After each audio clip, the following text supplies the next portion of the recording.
O tema proposto para hoje é como lidar com as críticas. Quando a gente está falando em crítica é como julgamento, nós estamos colocando ali, emitindo uma opinião sobre alguma coisa. Nós temos sempre ocupado duas posições em relação à crítica. Ou nós estamos criticando, ou nós somos criticados. Num dado momento na sociedade, nós podemos fazer uma crítica sobre alguma coisa, né? Agora, no momento que o Brasil vive, as pessoas têm omitido a sua opinião, a sua crítica sobre a situação política do país. E alguns ouvem de bom grado, outros não. Outros defendem uma posição, outros outra posição. Mas, o que eu quero chegar nisso aí? Que algumas pessoas, ao ouvirem a crítica, são reativas, ou seja, reagem mal. E outras são interativas, aquelas que falam, espera aí, eu não tinha parado para olhar isso. Você acha isso mesmo? É assim? Me explica mais. Deixa eu entender. Deixa eu ver como é que é isso. E nós, seres humanos, nem sempre lidamos bem com críticas. Nós não sabemos lidar bem. E isso nos atrapalha. E veja o exemplo de Moisés. Moisés estava ali, sobrecarregado, trabalhando. Aquele povo ficava de manhã até à tarde em frente a Moisés, esperando para falar com Moisés sobre várias questões. Moisés era, naquele momento, o governante. Mas era governante, era juiz, era conselheiro, era tudo. Tudo caía no colo de Moisés, coitado. E o Jetro, o seu sogro, vai visitá-lo. E, ao visitar, Jetro começa a observar. E fala, olha, Moisés, o que é isso que você faz ao povo? Por que você fica sentado e o povo de pé de manhã até à tarde? É a pergunta de alguém que estava ali observando, atento ao que acontecia. E Moisés vai explicar a Jetro que todas as questões que tinha naquela comunidade, todas as questões daquele povo, iam para ele. E o Jetro fala, diz o versículo 17, não é bom o que fazes. E qual seria, talvez, a reação de alguns ao ouvir isso? Não é bom o que fazes. Talvez a primeira reação seria, espera aí, você é meu sogro, você está aqui, mas eu fui escolhido de Deus. Eu estou na missão de levar esse povo, então quem manda aqui sou eu. Mas a ação de Moisés, ela é diferente. O Moisés faz o quê? O Moisés fica atento ao que o Jetro vai falar. E o Jetro continua falando no versículo 18. Totalmente desfalecerás. Assim, tu, como este povo que está contigo, porque este negócio é muito difícil para ti, tu só não podes fazer. Em outras palavras, sozinho você não vai conseguir. Você precisa de ajuda. E o Jetro dá opinião. Escolhe homens capazes. Vamos dividir esse trabalho. Para que você não fique o tempo todo julgando. Ou seja, só vai chegar até você as causas realmente mais complicadas. Ensina a esse povo o caminho que eles têm que andar. Começa a dar um direcionamento, assim eles não vão te sobrecarregar. E Moisés, nesse momento, Moisés é humilde. E olha que Jetro não tira a autoridade de Moisés. Ele fala: se isto fizeres, e Deus tu mandar, poderás então subsistir. Assim também todo este povo, em paz, irá ao seu lugar. E o versículo 23 continua: e Moisés deu ouvido ao seu sogro, e fez tudo quanto ele tinha dito. Nós precisamos, muitas vezes, de alguém que nos auxilie. Nós precisamos, muitas vezes,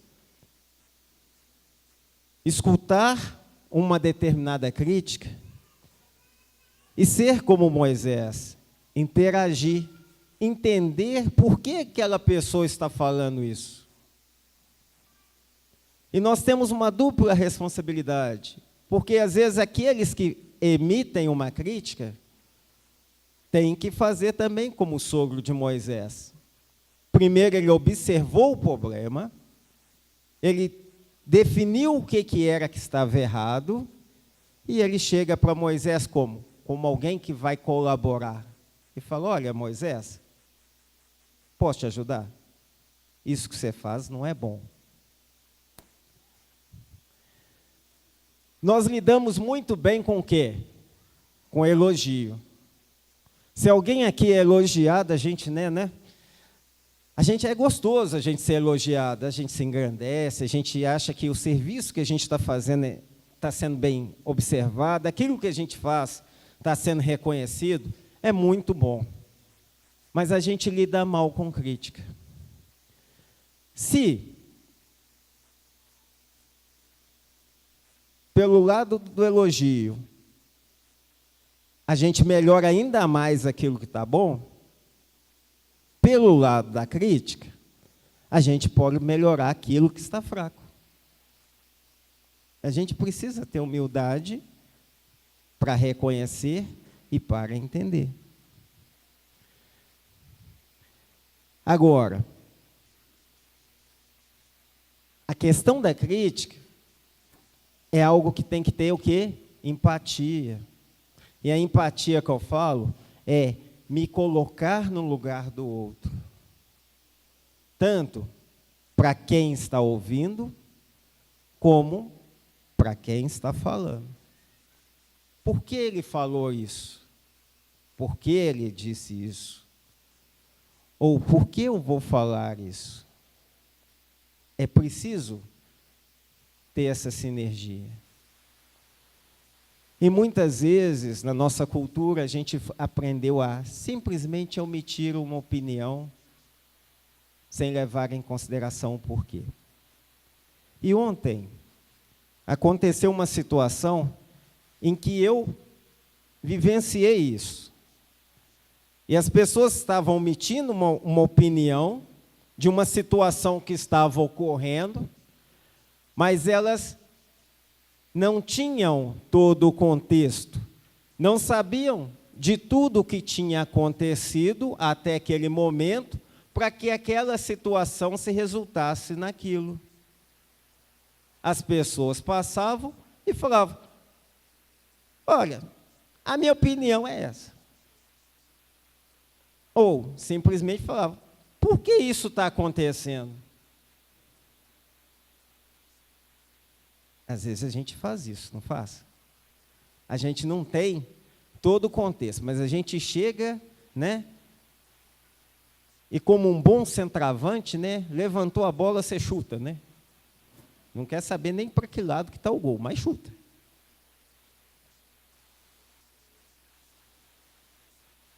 E para quem está ouvindo? Às vezes machuca.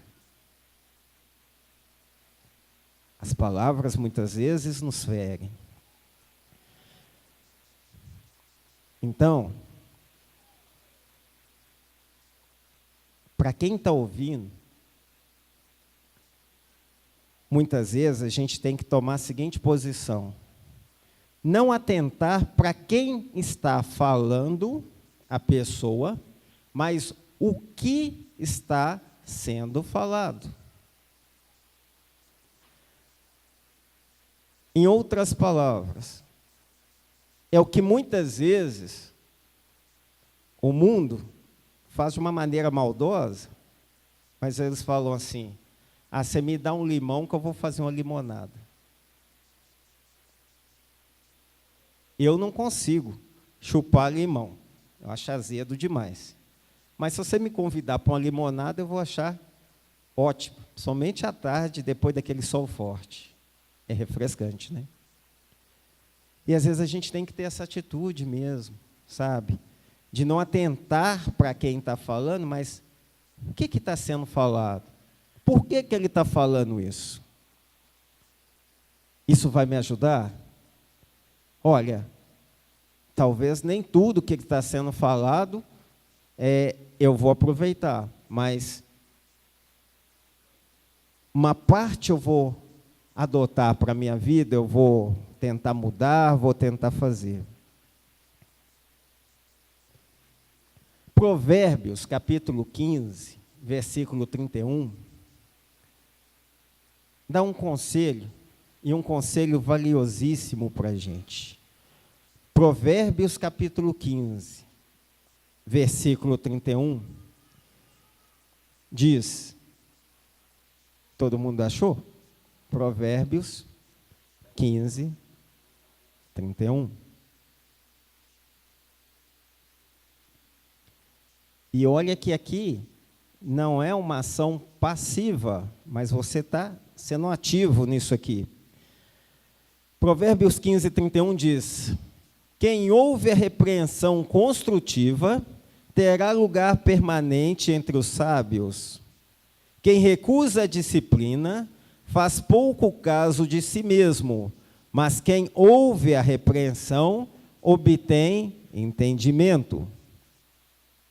O temor do Senhor ensina sabedoria, e a humildade antecede a honra.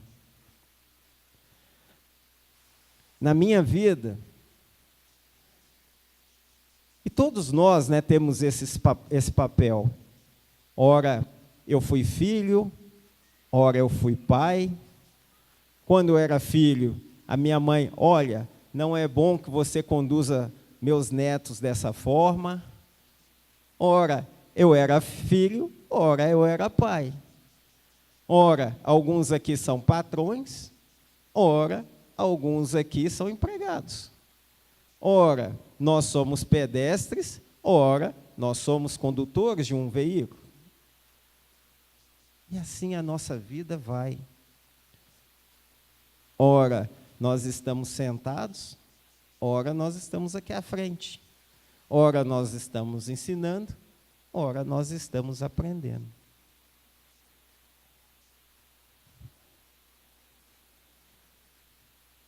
E na minha vida, eu sempre busquei, por mais difícil que fossem as críticas, tentar entender por que aquilo estava acontecendo. Fácil é? Não é.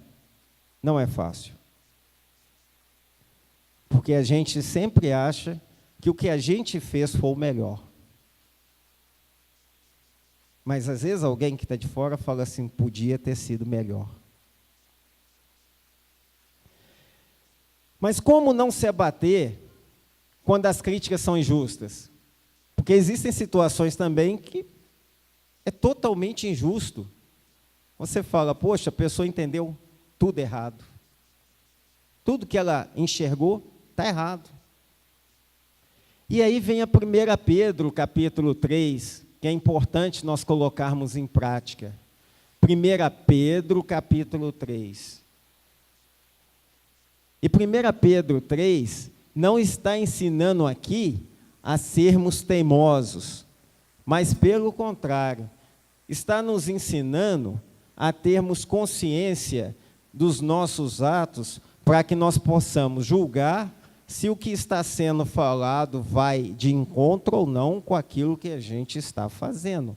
1 Pedro 3,16 tem assim: tendo uma boa consciência, para que, naquilo em que falam mal de vós, fiquem confundidos os que vituperam o vosso bom procedimento em Cristo. Ele estava falando para os cristãos. E imagina que aqueles cristãos muitas vezes estavam sendo mal falados. E Pedro faz o quê? Faz o contrário. Ele fala o quê? Olha, continue agindo bem. Continue fazendo ainda melhor.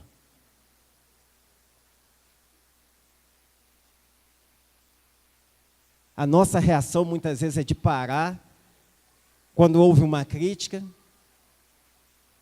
ficar com raiva. Mas Pedro aqui está ensinando diferente. Faz melhor ainda.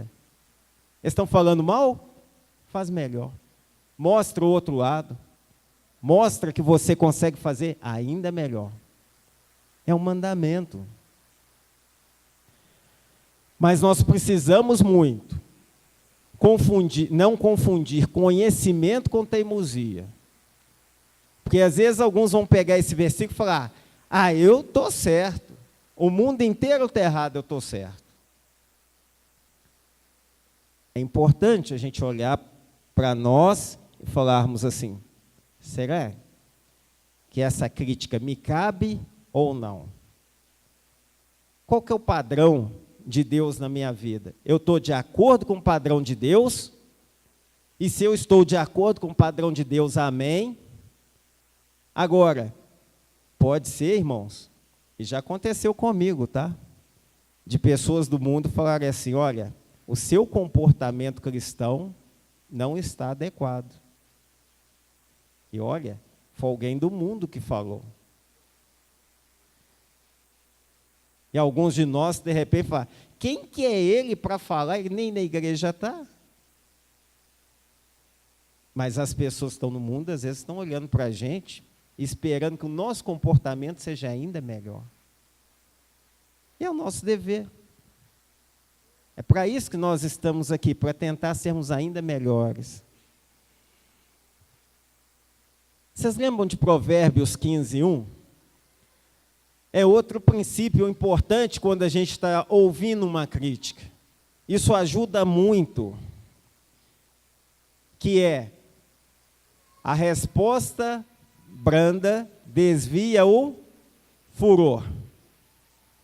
Tem gente que, ao ser criticado, explode. Mas a Bíblia fala: a resposta branda desvia o furor. Se dois estão ali numa situação complicada, alguém vai ter que estar mais calmo nessa situação. Tiago também nos ensina algo a respeito sobre o comportamento cristão, que é Tiago capítulo 1, versículo 19. Tiago 1,19, e eu considero o livro de Tiago um manual prático, um manual do dia a dia do cristão, e que a gente devia ler, sabe, toda semana, porque sempre que eu leio Tiago, eu aprendo assim: não, isso é tão atual. Eu olho outra e falo assim: não, mas isso é tão atual. Se o Tiago tivesse aqui hoje, ele era conselheiro. Era, como é que é? Coach, né? Hoje está comum falar coach, né? Bom, seria coach. Tiago 1,19. Ele fala o quê? Para sermos rápidos no ouvir e vagarosos no falar. Escuta. Escuta primeiro. Vai no coração, vai no cérebro, pensa, depois fala. E como é que a gente lida hoje? Vocês já viram rede de WhatsApp? Que doideira. Rede de WhatsApp tem que ter algumas regras, né? A turma mais nova aqui sabe qual que é a regra, né? Vai lá, está conversando, então tem que esperar para ver se está lá escrito digitando. Ah, não está digitando, está só online, aí você responde, né? Senão fica aquela conversa truncada, né? Você começa a responder, o outro responde, ou você fala: já não entendi mais nada. E às vezes a gente traz esse WhatsApp para a nossa vida. E antes de você acabar de falar, a pessoa quer falar. Você nem acabou de falar e a pessoa quer falar. Quer emitir a opinião dela também. E às vezes a gente faz isso o tempo todo. Em suma, de cada crítica, retire algo que pode ser um aprendizado.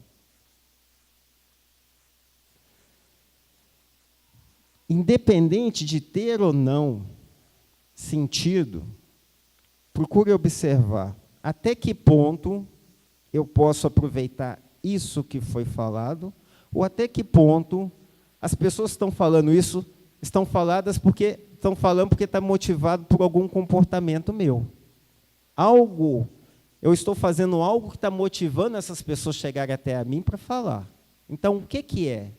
Talvez elas não estão falando com propriedade. Talvez elas não estão falando por conhecimento. Talvez elas não tenham a história toda. Mas algo está acontecendo que essas pessoas estão chegando a mim para falar. E outra, a gente precisa ter um gesto nobre, que é o quê? De agradecer. Sempre que possível, agradeça. Porque se alguém se dignou a falar alguma coisa, é porque em algum momento ele está preocupado conosco. E se ele se preocupou em parar o seu tempo para falar conosco, a gente deve agradecer. Para finalizar, tem uma historinha, uma fábula, que eu gosto muito dela, porque ela representa a nossa sociedade como um todo. E na nossa sociedade, a gente tem pessoas que são martelo, nós temos pessoas ferramentas, que nós chamamos. E conta essa historinha o seguinte: conta que em uma marcenaria houve uma estranha assembleia. Foi uma reunião onde as ferramentas se juntaram para acertar as diferenças. Um martelo estava exercendo a presidência, mas os participantes lhe notificaram que teria que renunciar. E a causa do martelo renunciar era: fazia demasiado barulho e, além do mais, passava o tempo todo golpeando. O martelo aceitou a sua culpa, mas pediu também que fosse expulso o parafuso, dizendo que ele dava muitas voltas para conseguir algo. Diante do ataque, o parafuso concordou, mas, por sua vez, pediu a expulsão da lixa. Dizia que ela era muito áspera no tratamento com os demais, entrando sempre em atrito. A lixa acatou, com a condição de que expulsasse o metro. Sempre media os outros segundo a sua medida, como se fora o único perfeito. Nesse momento, entrou o marceneiro, juntou todos e iniciou o seu trabalho. Utilizou o martelo, a lixa, o metro e o parafuso. E, finalmente, a rústica madeira se converteu num fino móvel. Quando a marcenaria voltou novamente a ficar sem ninguém, a assembleia reativou a discussão. Foi então que o serrote tomou a palavra e disse: senhores, ficou demonstrado que temos defeitos, mas o marceneiro trabalha com as nossas qualidades, ressaltando os nossos pontos valiosos. Assim, não pensemos em nós como pontos fracos e concentremos nos nossos pontos fortes. Então a Assembleia entendeu que o martelo era forte, o parafuso unia e dava força, e a lixa era especial para limpar e afinar asperezas, e o metro era preciso e exato. Sentiram-se, então, como uma equipe capaz de produzir móveis de qualidade, e uma grande alegria tomou conta de todos pela oportunidade de trabalharem juntos. O mesmo ocorre com seres humanos. Basta observar e comprovar. Quando uma pessoa busca defeitos na outra, a situação torna-se tensa e negativa. Ao contrário, quando se busca com sinceridade os pontos fortes dos outros, florescem as melhores conquistas humanas. É fácil encontrar defeitos, qualquer um pode fazê-lo. Mas encontrar qualidades, isso é para sábios. Amém? Que Deus nos ajude a sermos assim, ferramentas na mão dele. E ele, como o marceneiro das nossas vidas, possa utilizar os nossos pontos fortes. Amém?